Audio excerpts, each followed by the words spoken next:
I would like to welcome to the stage Ralph Daiuto, Juan Hernandez, and John Wu.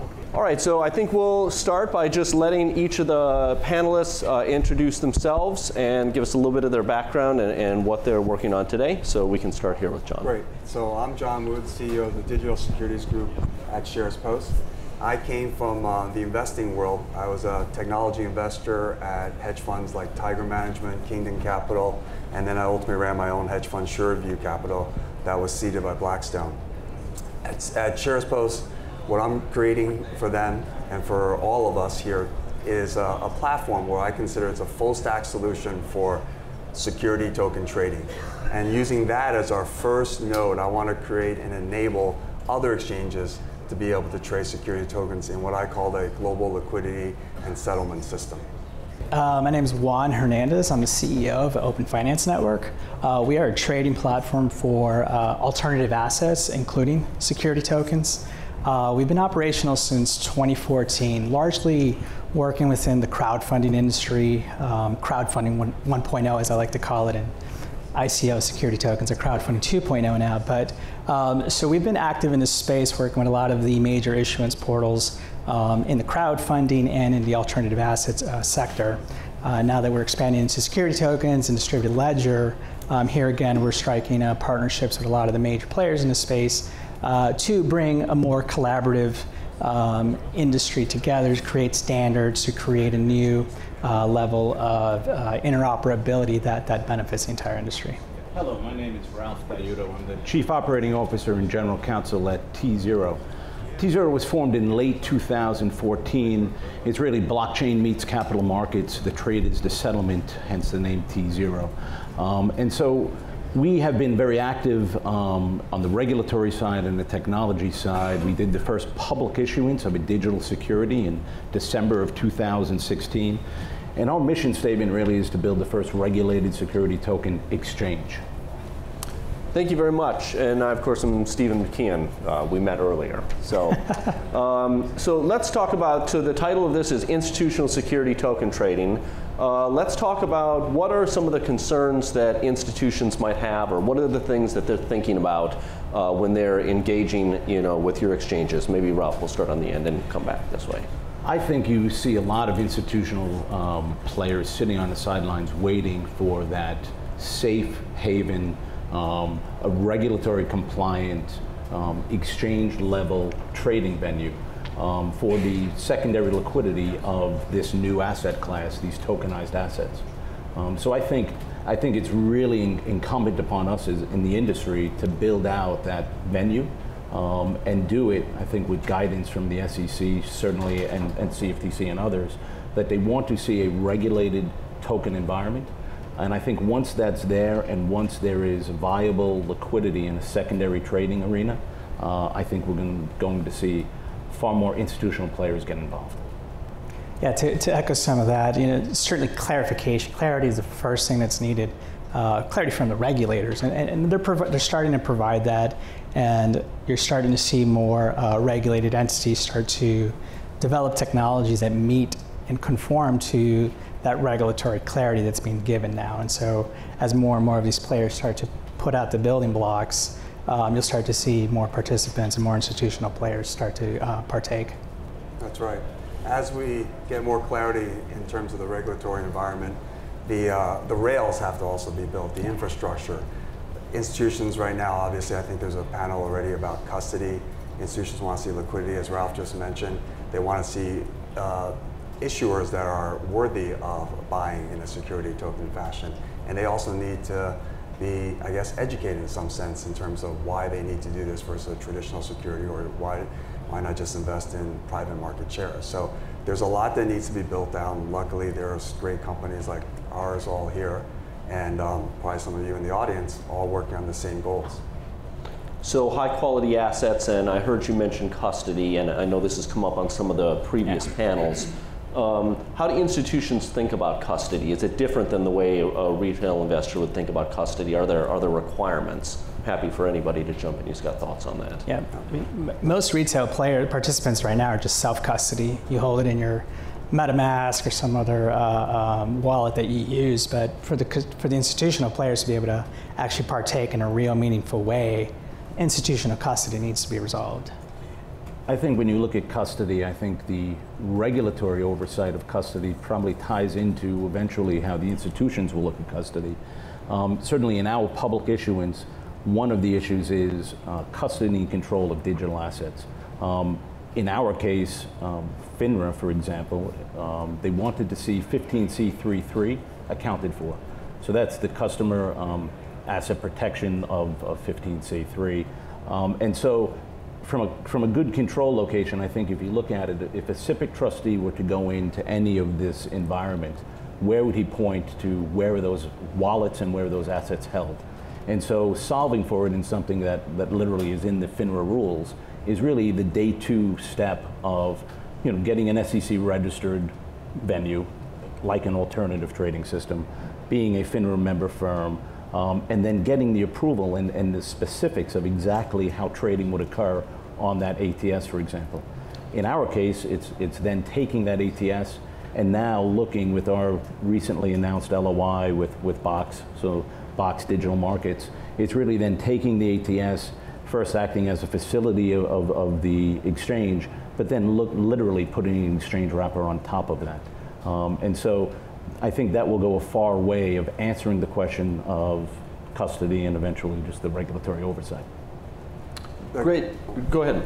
The custody solution is obviously Ralph just talked about how they're solving it. There's many players out there who are trying to provide custodial services, obviously for funds that are now above 150 million in AUM. And these are companies that have created trust banks and created the necessary security from a technology perspective behind it in order to have segregated accounts and have what you would traditionally call a good custodian. Another way to do it would be the way we're thinking about it. If you have a settling and clearing broker-dealer, you can create a private brokerage account.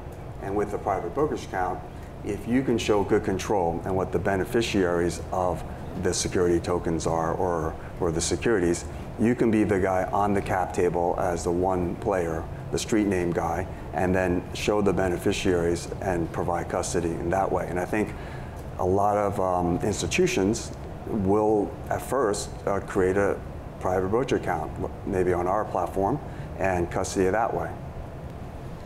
Thanks. So, just one last thought. I mean, one of the challenges that we're all facing right now is that a lot of these rules were written way back when rules around custody or street name trading are defined in things like the Uniform Commercial Code, which is this tome that's this fat, that's written back in the 50s when none of this was even imagined. And so a lot of the challenges of the industry right now are adapting the current day technology back to that older infrastructure and kind of getting back to a baseline.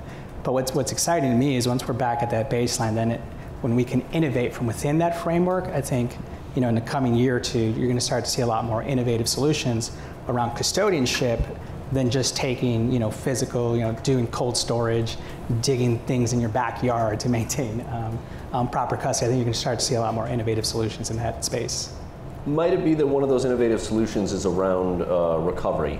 So, I mean, how are people thinking about potentially like a cancel and reissue feature, or some sort of recovery feature that would maybe set it apart from some of the cryptocurrencies, where when you lose your key, you have to go cold storage, because if you lose your key, that's it. Will security tokens be different in that respect? One of the challenges there is in that model, at least the way it's imagined today, is that you still need that centralized entity to serve as that safeguard, if you will, which somewhat kind of goes against the spirit of the industry, if you will, of decentralization. But I think that's one of the balancing acts that the industry as a whole has to do to be able to honor the spirit of the technology and the movement, but still maintain that level of compliance and regulatory assurance. I mean, at the end of the day, regulation is really for investor protection. It's not meant to be onerous or just kind of slow everyone down. It's meant to protect people like your grandparents from losing all their retirement savings in some sort of Ponzi scheme or scam. And so regulation is meant for investor protection. So that it's that fine line that you have to walk between pushing the envelope and protecting the end investor at the end of the day?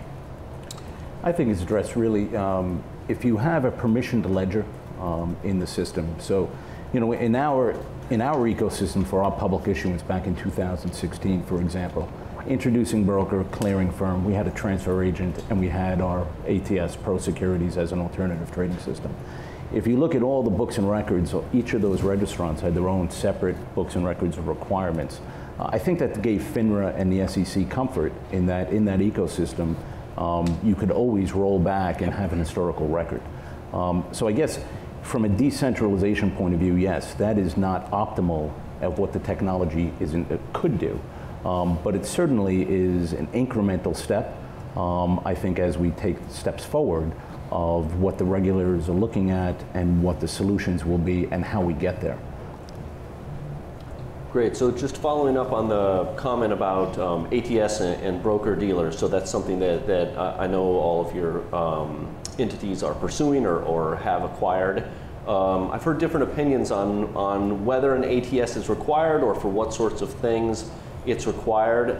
John, maybe you could start and speak to, do you have an ATS and what was the motivation for acquiring one? So yes, we have an ATS, and the history of SharesPost is they've been around for 9 years, and we have had been one of the largest marketplaces for private market shares. So Lyft, Airbnb, Palantir, SpaceX, those types of stocks. And it's our belief that it's safest if you want to do digital securities to have an ATS.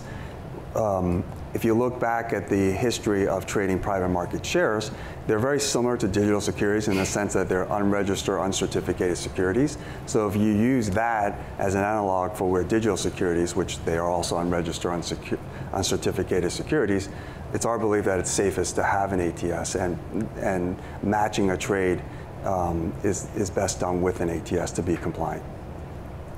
Yep, and so for us, we've been operational since 2014. Initially, we were just with a broker-dealer license, performing the listing and matching mechanisms for alternative assets. As we've grown and scaled, to John's point, certainly best practice is to have the full set of licenses, and so we have upgraded our broker-dealer to an ATS as well. And what that does, a lot of the additional mechanisms it provides us also is that ability to do inter-broker-dealer quotation services. So effectively feed out our data feeds to other broker-dealers in the space. Still early days, still not a lot of broker-dealers and brokers participating in this market. Everything's very much direct-to-consumer still, but for us, as we see the more longer-term potential of the market, we know that that ability to feed out automated data quotes, receive the automated data orders in, that's the path to growth for any platform out there.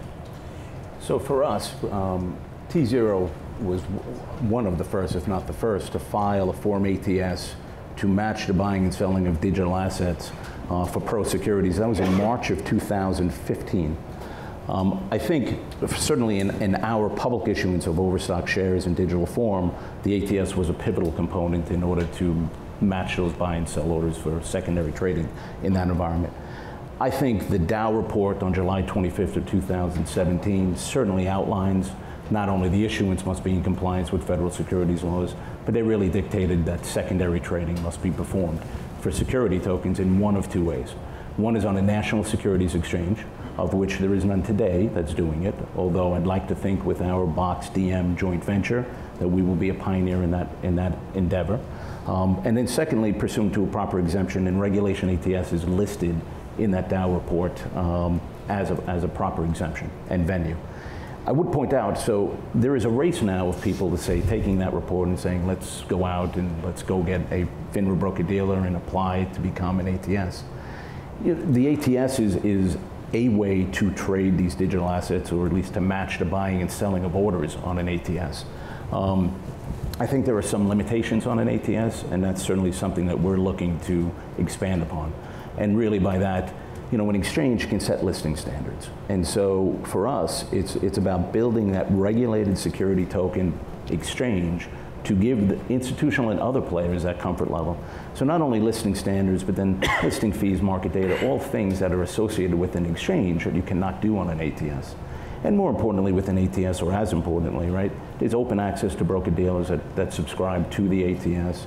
And short of disabling a participant for violating U.S. federal security laws, the ATS is limited in what it can do in policing the function, both on the people who ultimately trade there and such.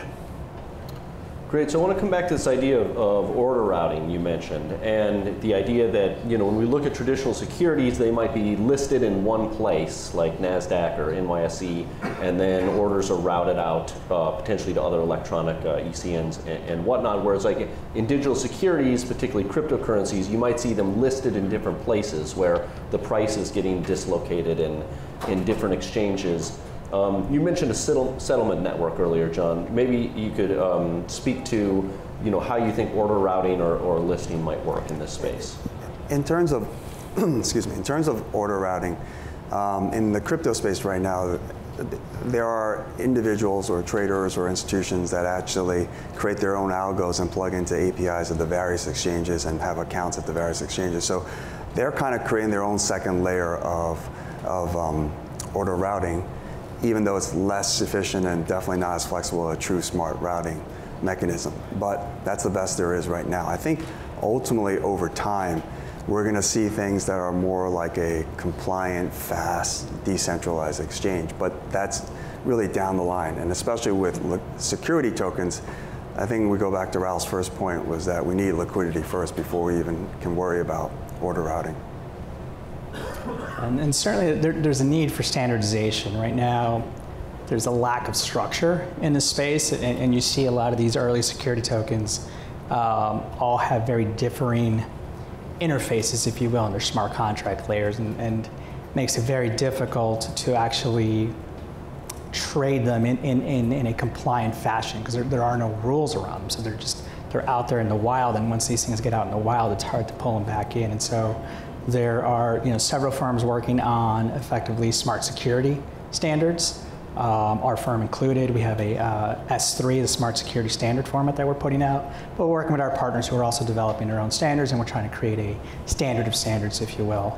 You know, these are things that the SEC and FINRA want to see in terms of allowing for additional types of securities to be issued, things like Reg A+, which, you know, in my opinion, are very well suited for security token ICOs, have a lot more freedom and a lot less limitations like the Reg D stuff has. But there needs to be that, that control mechanism at the smart contract layer in order for the stuff to be compliantly issued and compliantly traded. And so we still need a lot of that along with the liquidity aspect to really get to a level of maturity in the market where institutional and larger scale mass adoption can come into play. From a pure smart order routing, right, and building liquidity, transparency, true depth of book, level 2 window or view into this marketplace, it's one thing when you have unregistered crypto exchanges trading outside of U.S. federal security laws. What we're looking to do is build that security token trading exchange. And on there we have, you know, one of the assets within tZero is SpeedRoute LLC, which is a SEC-registered FINRA member firm that specializes really in routing and execution of U.S. equities today. But all of the technology that enables that, right? So all of your rules and compliance with BestX and all of that, as far as our smart order router and AI that's attached on the SpeedRoute side, we have a team of technologists that are really integrating and looking where we will eventually take that technology and apply it to our exchange. And so what we really do and we're looking to do is build the best of not only the regulated exchange technology and our experience in running upwards of 3% of the national exchange volume through SpeedRoute, and taking that with our data center, our connectivity to major OMS platforms, our backbone into major exchanges and dark pools for the US equity markets, and eventually taking that into a security token trading market. So Ralph, just continuing on this idea of listing, you know, many of the traditional exchanges, they have listing requirements, or there's certain thresholds you have to cross to get listed. You can get delisted if you, of course, fall below those. How do you think listing requirements will work in this space, maybe as it pertains to tZero, and would be interested to hear everyone's opinion on this. We are already in deep conversations with our partner in Box Digital Markets in setting that rule book and setting those listing requirements. So what I would say is stay tuned on to what that will be eventually, but that's where it'll be handled for us. Yep. It's going to be interesting because we're listing what type of securities, registered or unregistered securities. I mean, if you look in the traditional world where a New York Stock Exchange or a NASDAQ, they have some very onerous rules as to how to list. I mean, New York Stock Exchange, you have to have $10 million worth of profit over the last 3 years. You have to issue 1 million shares and 100 million worth of market cap. And then if it's a private security, part of the reason why securities stay private and instead of listing on a registered exchange is because they don't want to disclose and they don't want to spend the money necessary to register. It costs anywhere from $2 to $5 million, and then you have to hire internal staff, and then you have to basically file and disclose what you want to do. When you're a startup company, you don't want to share all your secrets. You want to grow your business first. So, you know, the listing on our platforms here for, you know, secondary trading of private digital securities is going to require standards that all of us are going to have to try to put together, because they're going to be different from the traditional register securities. Yeah, so we trade Reg D, Regulation D, Regulation S, Regulation A+, and Regulation CF securities. And the first two are basically exempt. Regulation D and Regulation S are basically exemptions, private placements. You don't really have to disclose too much per se, except to your investors, obviously, to convince them to invest. But Regulation A+ and Regulation CF are interesting in that they are actually publicly registered securities. So there are some requirements there already where you do have to file quarterly financials. There's a process for you to file with the SEC. It takes several months. So some of that there we write on top of to bring that investor protection layer to the masses and to take advantage of some of those already established guidelines that are in place. And what's great as well then is on a secondary market trading, all of those entities have to continue to provide some kind of financial statements to the SEC. It's filed with EDGAR, and so now that information is publicly available so the everyday investor can participate and feel well informed as to when they're participating with these securities. I think when it comes to listing standards, I think that's part of that's certainly the goal, is to set those listing standards. The baseline is obviously compliance with U.S. federal security laws. Yeah. And above that, I mean, once you set that and once we can ensure that anyone trading on our exchange is in compliance, I think that will give the larger marketplace a comfort level as well, that is a regulated, safe environment. So just kind of continuing on this thread, so I'm guessing there's probably some potential issuers in the audience, certainly the people watching the videos afterwards. What advice or kind of at what stage would an issuer engage with an exchange? So sort of how much work have they done in advance before they would come to a platform like yours and think about the idea of listing or being represented on your platform? Well, to answer that question, I mean, they can start as early as when they're in the planning phase. I think where tZero is uniquely positioned is we've done our own security token offering.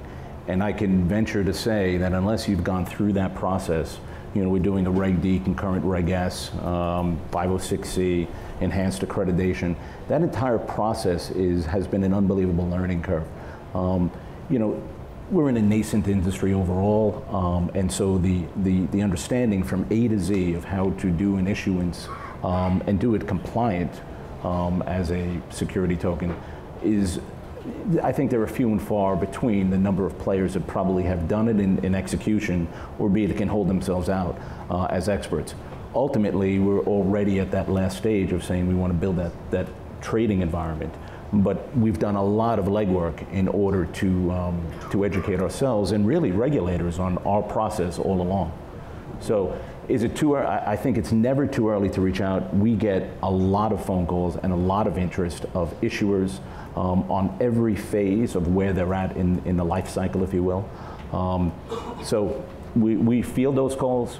We certainly look to help to educate wherever we can, because ultimately we do want these issuers to be in compliance, and we want to provide the liquidity environment for them to actually trade these tokens eventually.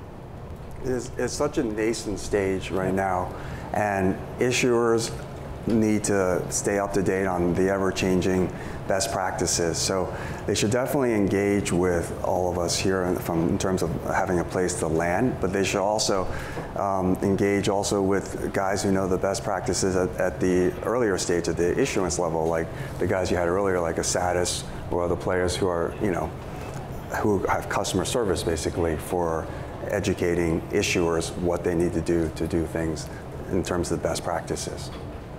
Yeah, I'll echo all that. I mean, it's never too early, and certainly I think the folks up here on the panel would recommend a lot of the service providers who are out there helping guide a lot of the issuers, folks like Harbor, like Securities, like the Satis Group, who can provide guidance and direction as to how to issue compliantly, because that's first and foremost. If you're not doing it as a Reg D, Reg S, Reg A, Reg CF right now, you're out of compliance, and we get approached a lot by folks who have issued as utility tokens, and we just can't touch them. We won't work with them because there's too much uncertainty there until there's better guidance given in that space. And so first and foremost compliance, and then afterwards certainly working on some of the other aspects of the campaign itself. Look, just to touch a little more on that, right? The issuance is a big, it's all about investor protection. So Yep. From a regulator perspective, it's about risk disclosures, it's about guidance, it's about protecting customers that they make an informed, or investors that they make an informed decision. We work, obviously our outside counsel is Jones Day. Our security token offering, we believe, really sets, and we'd like to set the standard of which security token offerings follow. We work with Deloitte, both from a tax perspective and a consulting. Our process flows as we sit with regulators, both FINRA and the SEC.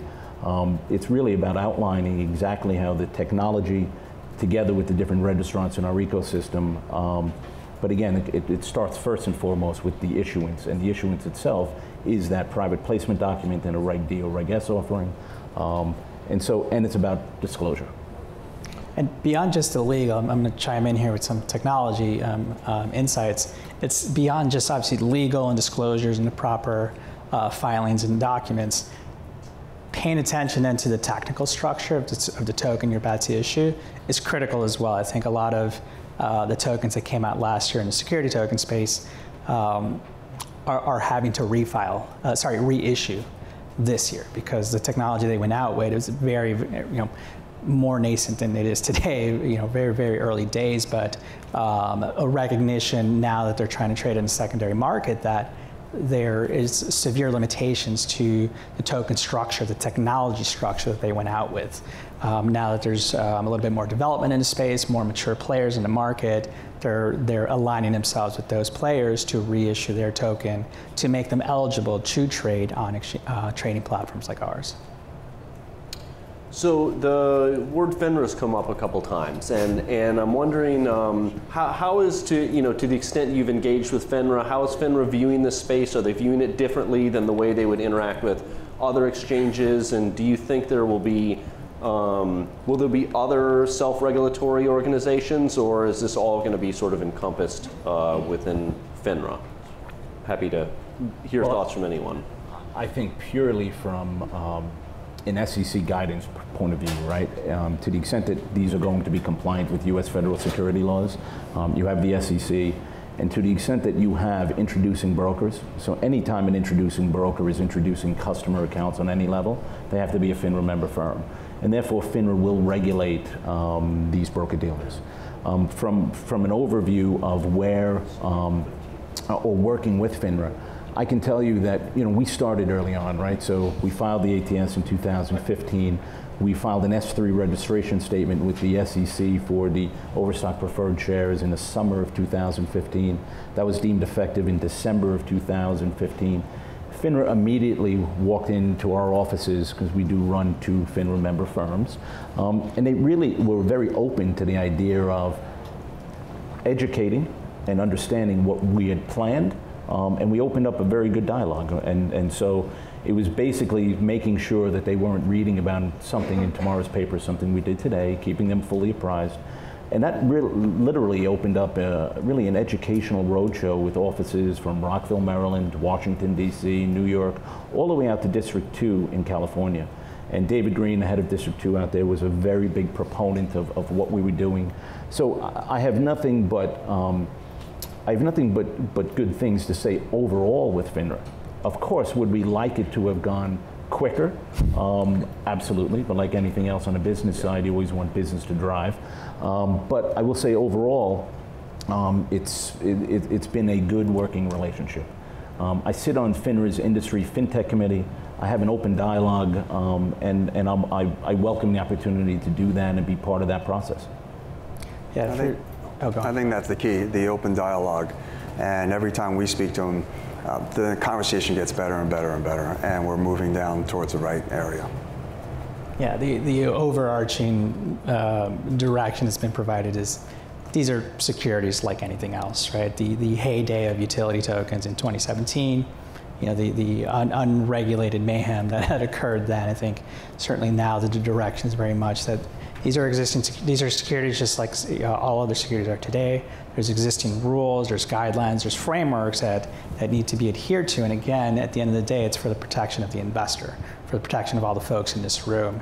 So a lot of the education and the ramping up and the slowdown is just the regulators getting comfortable with, okay, so if this is a Reg D security that's being issued, how do you ensure that the proper restricted mechanisms exist around it, right? The 99 shareholder limit, the 2,000 shareholder limit, the need to only transfer it to a accredited investor, you know, in the first 12 months, or ensuring that Reg S stays outside of the U.S., or ensuring that Reg A Plus only composes 10% of an investor's portfolio based on their net income or net worth. So a lot of those rules are still kind of being better understood as how they play in this new landscape and this new technology framework that is blockchain.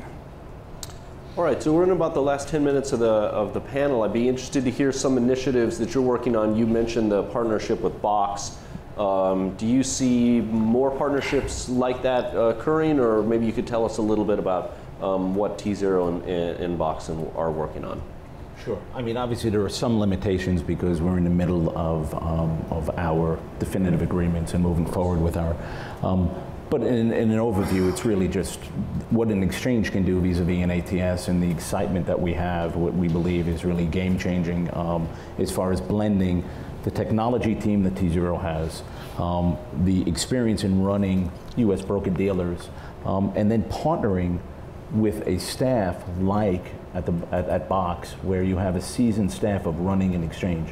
And I think when you look at the barrier to entry of people trying to it's very difficult to be able to replicate all of the pieces that are in the ecosystem to really effectuate where we want to go. And so we're excited about that opportunity. We're excited about the suite of technology, blockchain technologies that have really been in development since 2014. We are blessed that we are a subsidiary of Overstock.com. Overstock has 2,000 employees, and 800 of them are developers.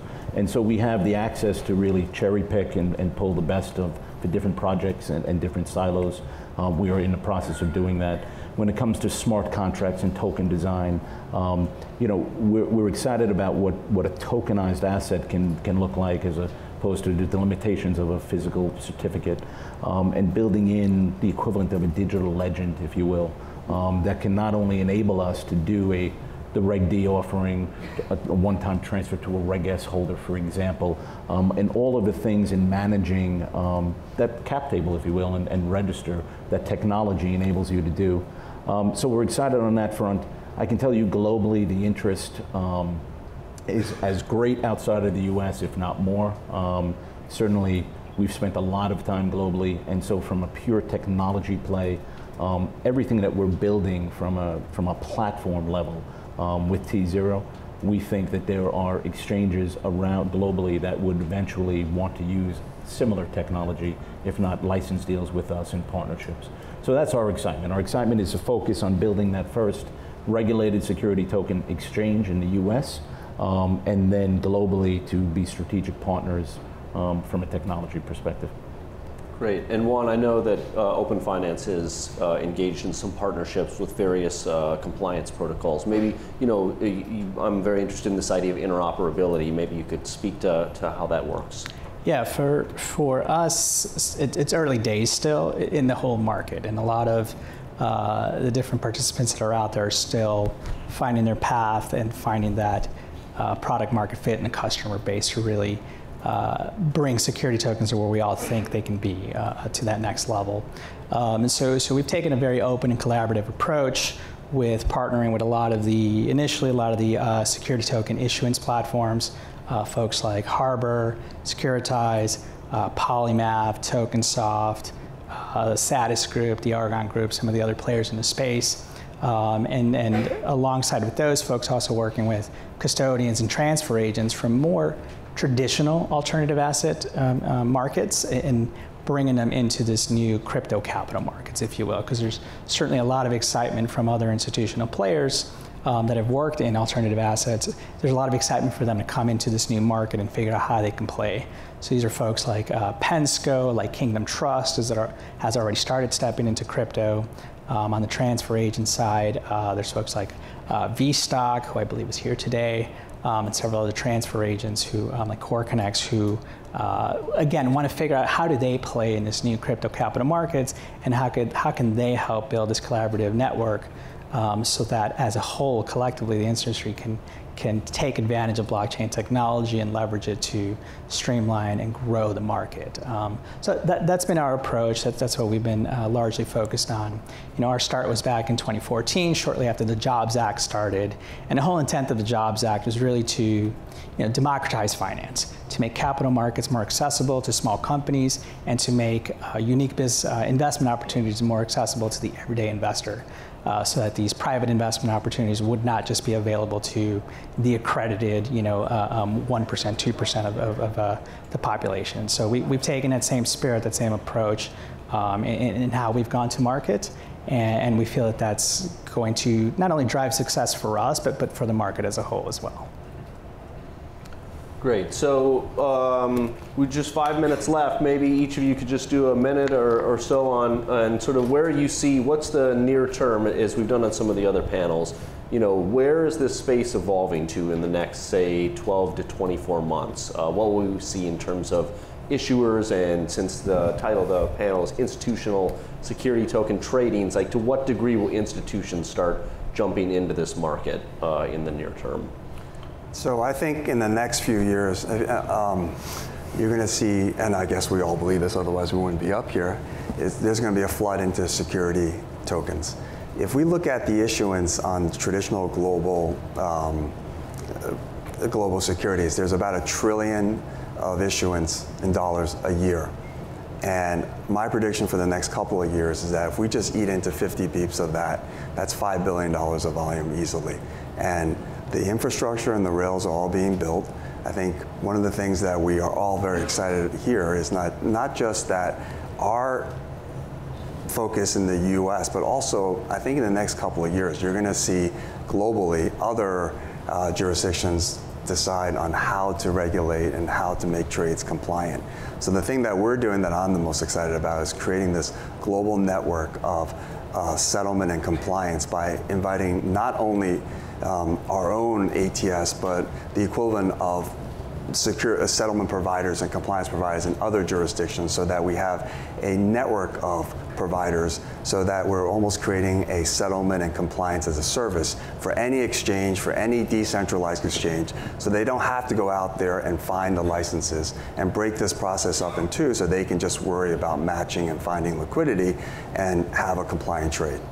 Yeah, for me, it's distinguishing the technology from the actual asset class, if you will. I think there's a lot of conflation there, but I think once more education and more knowledge is spread throughout the industry, certainly I think everyone who has done their research agrees that blockchain technology itself has a lot of benefits and implications for broader capital markets. Starting down here, with alternative assets and providing a structured clearing settlement process, all the way up to public equities and facilitating, removing a lot of the reconciliation process there in clearing settlement as well. So there I think it's understood across the board that there's going to be a massive, not disruption, but just a massive adoption at a wider scale.